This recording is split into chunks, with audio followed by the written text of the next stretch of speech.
เคมันยังมันประกอบแล้วเนาะตรงนี้เนาะอันนี้คือเหล้านะตรงนี้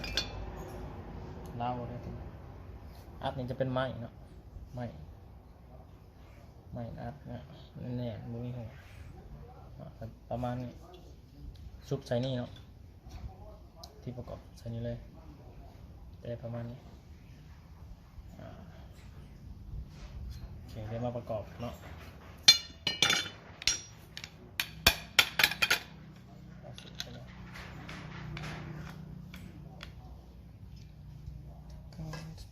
เนาะครับคือนี้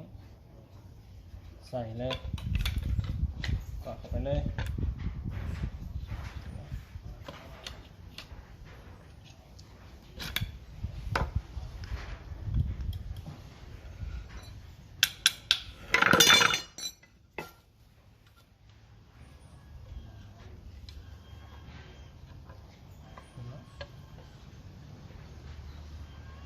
ประมาณนี้หัวน็อตนะ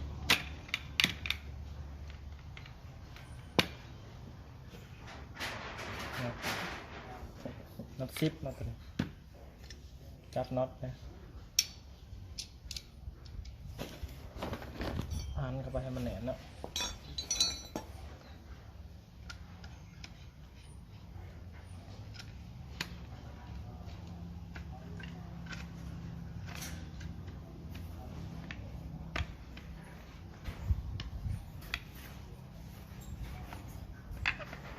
โอเคหันอะไรก็ได้ประมาณนี้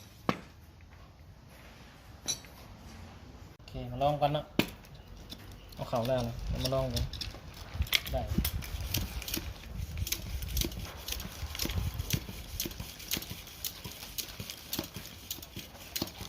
ลองกัน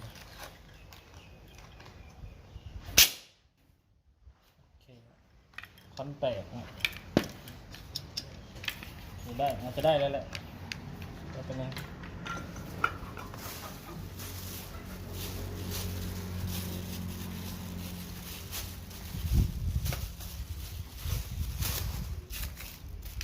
นี่ต้องเอาทางยางเคียนเนาะจริงๆอยู่กันหัวเคียนตัวนี้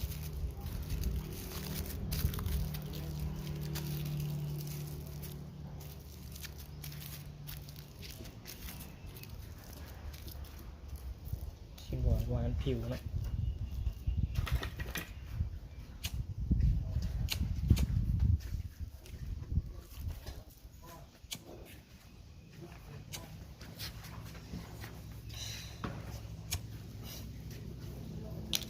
ซบใส่เลย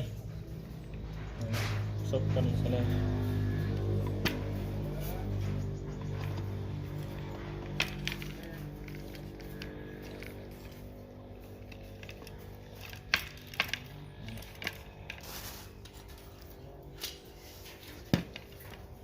เป็นประมาณนึงนะ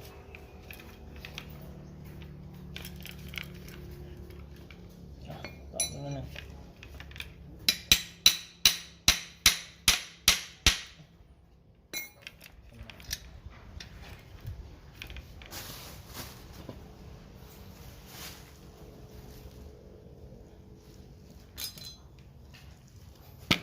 เป็นไปนะครับ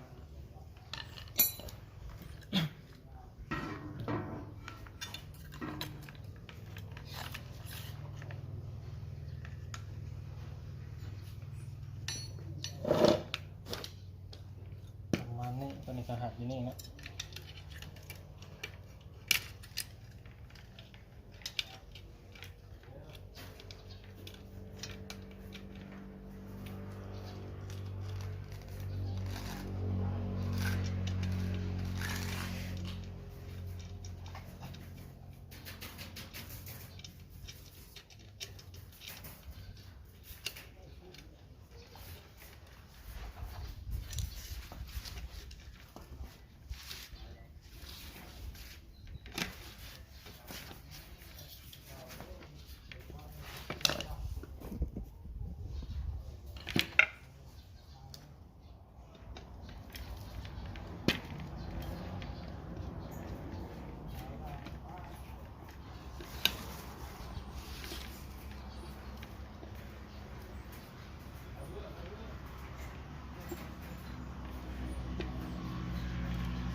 มาณนี้เลยเนาะ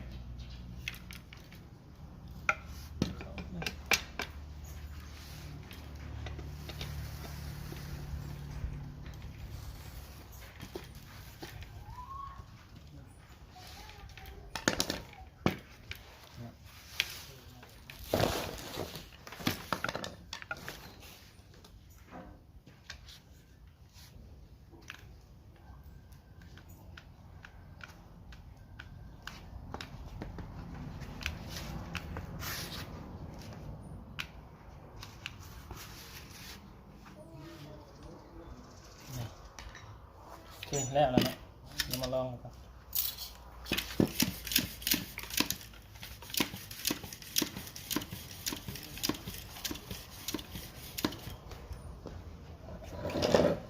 แล้วเนาะ